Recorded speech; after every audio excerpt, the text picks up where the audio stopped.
Constitution. We got to balance these interests, people. Damn it. Where national security operations are at stake, due process takes into account the realities of combat. The Constitution apparently doesn't take into consideration the realities of combat. After all, it was written by a bunch of people who had lived through an actual freaking war. They wouldn't know anything about that. And a war that was actually fought on our own soil, nonetheless. Let me be clear. An operation using lethal force in a foreign country targeted against a U.S. citizen who is a senior operational leader of Al-Qaeda or associated forces and who is actively engaged in planning to kill Americans would be lawful at least in the following circumstances. And here are the circumstances. This is fun. First, the U.S. government has determined, after a thorough and careful review, that the individual poses an imminent threat of violent attack against the United States.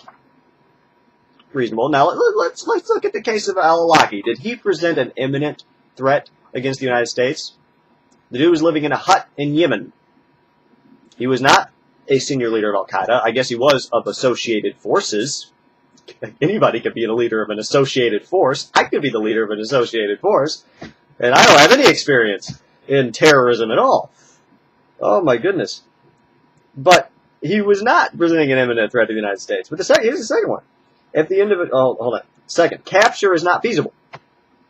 The government of Yemen is in our pocket. We support the government of Yemen. The Yemeni government supports us. But we couldn't have gone in and captured it. We had to drop a drone bomb on it. Capture is not feasible. And third, the operation would be conducted in a manner consistent with applicable law of war principles. We are not in a legally declared war. So it's kind of hard to apply principles to an undeclared war. Given the nature of how terrorists act and where they tend to hide, it may not always be feasible to capture a United States citizen terrorist who presents an imminent threat of violent attack. The Constitution does not require the President to delay action until some theoretical end stage of planning, when the precise time, place, and manner of attack become clear. Such a requirement would create an unacceptably high risk that our efforts would fail and Americans would be killed. It sounds reasonable, doesn't it? This is my favorite part. This part. It completely destroys everything else. It's so wonderful. Some have argued that the President is required to get permission from a federal court before taking action against the United States citizen who is a senior operational leader of Al-Qaeda or associated forces. They argued that. Guess they don't matter so much anymore. This is simply not accurate. Due process and judicial process are not one and the same, particularly when it comes to national security. The Constitution guarantees due process, not judicial process. What the hell is Eric Holder smoking? Because I think I want some of it. The Constitution does not guarantee judicial process. It only guarantees due process. What does he think due process is?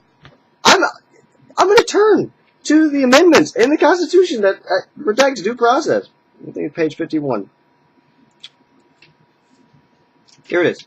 Amendment 5 is the first one. No person shall be held to answer for a capital or infamous crime unless on presentment or indictment of a grand jury. And it goes on to the basic stuff. But this is the one that describes what due process is. Amendment 6. The 6th Amendment describes what due process is. The 5th Amendment gives the right of due process. The 6th Amendment describes what it is. Here it is. In all criminal prosecutions, the accused shall enjoy the right to a speedy and public trial by an impartial jury of the state and district wherein the crime shall have been committed, which district shall have been previously ascertained by law, and to be informed of the nature and cause of the accusation, to be confronted with the witnesses against him, to have compulsory process for obtaining witnesses in his favor, and to have the assistance of counsel for his defense.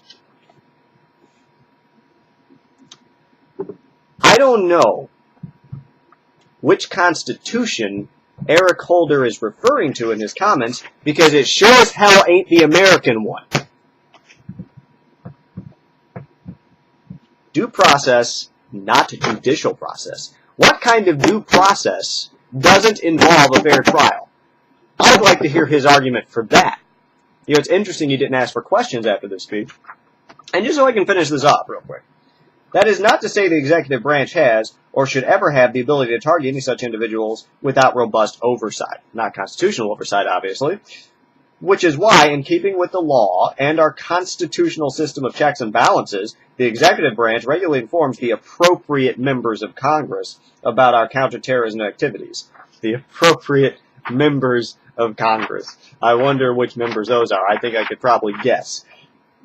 Including the legal framework. Oh, yes. Congress about the counterterrorism activities, including the legal framework, and would, of course, follow the same practice where lethal force is used against United States citizens. Well, I just feel so safe already because those congressmen that they choose out are just looking out for my best interests, I'm sure, always. If this doesn't piss you off, I don't know what to tell you.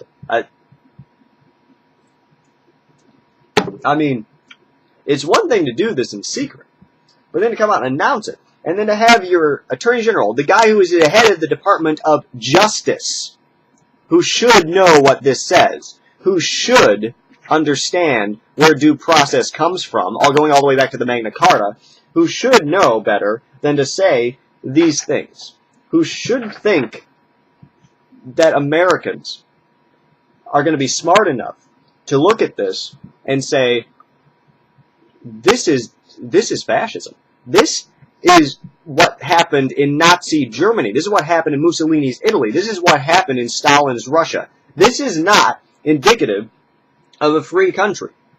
We are not at war because Congress hasn't declared a war. Terrorism is a crime. It is an international crime. And if you want to go after organizations that are stateless, that are coming after the United States of America as a whole, or against the government, you have the Congress issue letters of marque and reprisal. And I will turn to Article 1, Section 8 of the United States Constitution so that you can take a look at exactly what its authority is in this case. Let me find where that is. Let me go to the beginning first, because that's the important part. The Congress shall have the power, and then it makes a list. The Congress shall have the power to declare war. See if it'll... There it goes. Declare war. Grant letters of marque and reprisal, and make rules concerning captures on land and water.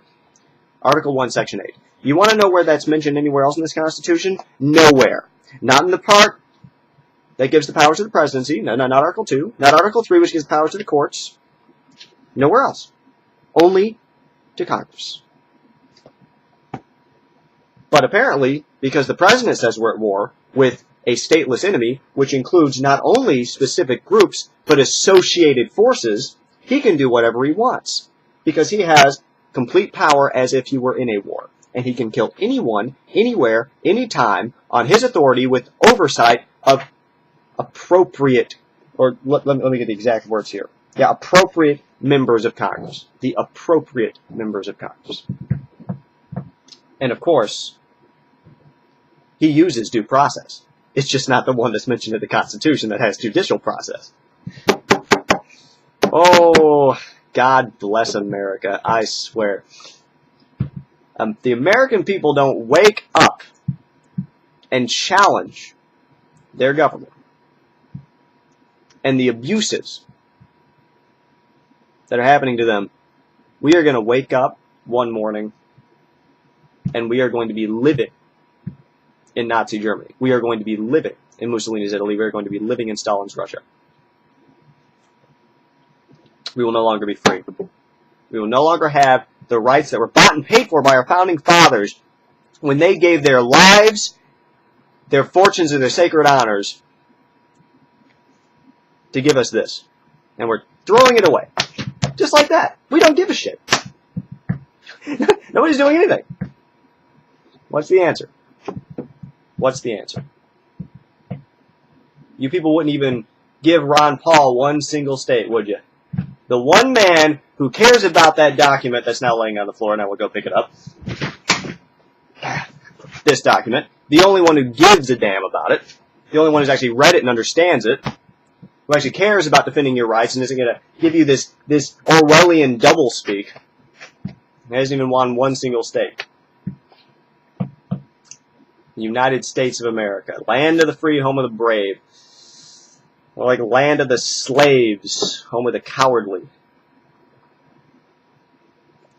Sitting around watching American Idol all day. That's what's important. Voting for the next American Idol, not the president. I'm telling you. Nothing pisses me off more. Nothing in this world pisses me off more than apathy. Fear, I get. People who are afraid, they kind of cower and they're like, oh, we got to give up our freedoms for, protect us from terrorism. Of course, they didn't listen to Benjamin Franklin, because if you give up your liberty for security, you're going to have neither. And not only that, you don't deserve to have either. And you're not going to have it either. You're not going to have it.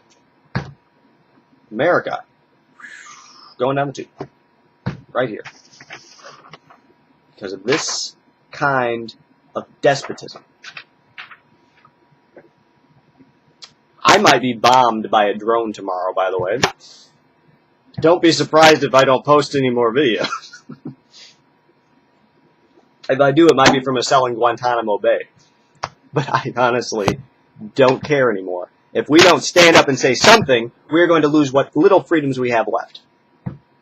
It's time to take a stand. And obviously I've gone over my time again because I'm terrible at keeping time limits. I don't think I'm going to ever be able to do it. Ron Paul 2012. Or we're all going to live in Nazi Germany. That's exactly what's going to happen. We got to do something. Next week, I'm going to talk about the Koran burnings. Probably have a little more fun with that. I probably won't get nearly as pissed off. So, until next time, peace.